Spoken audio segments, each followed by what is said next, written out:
Hey guys, it's Charlene from CharmedAngelCardReader444.com. Today I'm going to be talking to you about the loss of a loved one.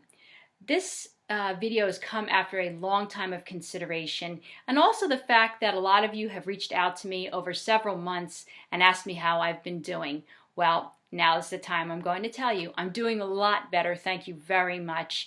And I wanted to talk to you because a lot of you are going through the same process I am right now, whether you've lost someone in the past year or so.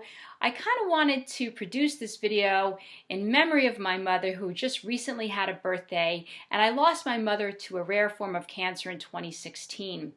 I'm not here to vent. I'm not here to do a public service announcement, but to reassure all you guys that there's so many different ways of grieving that we all have to deal with the inevitable at some way or some point in our lives.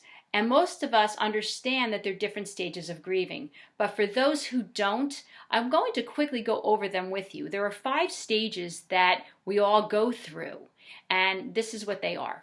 There's denial, there's anger, there's bargaining, depression, and acceptance. So let's start with denial. Denial, of course, is the fact that you can't believe this person has left you unexpectedly, or you're having a hard time with the fact that they just left you. The next stage is the fact that you have anger. Well, of course, we all go through anger at some point. You're angry at the fact that you think you could have done something more for this person, or there should have been more options to save this person, or you're just asking why. Why couldn't we have fixed something here? With the bargaining stage, now you're looking to God and saying, why couldn't it have been me instead? Why can't we switch places? Why couldn't I have gone and they stayed? And then you start to feel the depression starting to appear. This may go on also while the other stages are going on. You're starting that grieving process. But everybody goes through this. You'll find especially that it's going to be maybe harder when you go through a milestone for this person. It could be a birthday, or you could be getting together, and it could have happened during a holiday season. Depending where you are when you lose this loved one, you could start to feel like you're closing out to everybody in the world. Don't do this. Call a family member. Call a supportive friend, whomever. You need to talk about this. Get it out. Don't hold on to these feelings. Even if you need to call someone just to get a hug. If you're feeling super overwhelmed, it's okay to ask for help. Pick up the phone.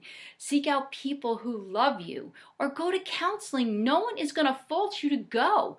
Go. It's a natural process in life. I mean, you can even call a church. You can call a synagogue.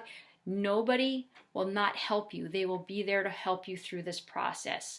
Myself, I have been so fortunate. I have a great support system. I have wonderful friends. I have great family. But I'm asking you as my viewers, please, if you know someone who is having a hard time, get them the support that they need.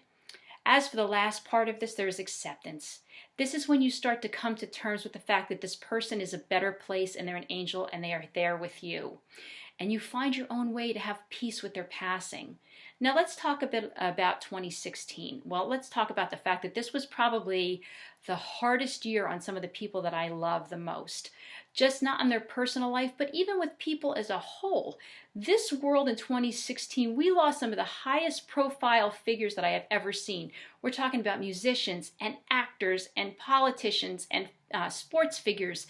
It was just an extremely stressful year. We would turn on the television and the constant question we'd see on Facebook and social media is like, who's next? I mean, it was terrible, and my heart would constantly go out to people. It made me want to shut off the TV and shut off social media. But in our own right, it kind of brought us together, and we started to pray that we'd get into 2017.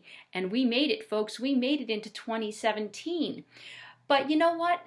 There's still people out there that are still have some pain from 2016. So that's kind of why I'm here, because some of the people that have reached out to me have asked me for some kind of support, or can they recommend something. So that's kind of why I'm here. I've decided that I wanted to share something that someone shared with me when I was going through my toughest time. I had received a gift of a book by Doreen Virtue and James Van Praagh. It's called How to Heal a Grieving Heart. showing you the book really quick. You can pick this up at any retailer. This book not just talks about grieving, but it talks about multiple topics that I wouldn't have even considered about the grieving process. And prior to this video, I decided I was going to close my eyes and ask the angels and my mom to give me something to talk about with you guys. And basically, I just let the book fall open, and it landed on page number 72. And the title of that page was, Your Spirit Family is Right Next to You. I'm going to just paraphrase what the page said. And basically what it says is, this person is with you and is watching over you. Even though they have moved on, they are interacting with you in various ways. And it was kind of an amazing thought. And I was kind of hoping that this little thought would take you through today and make you think about what they're saying to you. And I'm hoping that will give you some comfort and bring you some peace. In the box below, of course, I will give you all the information to this book so you can pick it up. It was a very comforting book to me, and it got me through my toughest hours. I'm hoping that this will help you a little bit. If you need to touch base with me, please click on the link to my website below. I'll be glad to speak with you. Type me an email and touch base with me. And I'm hoping that this will be good for everyone involved. I wish you love and light. I wish you nothing but the best. Namaste, my friends.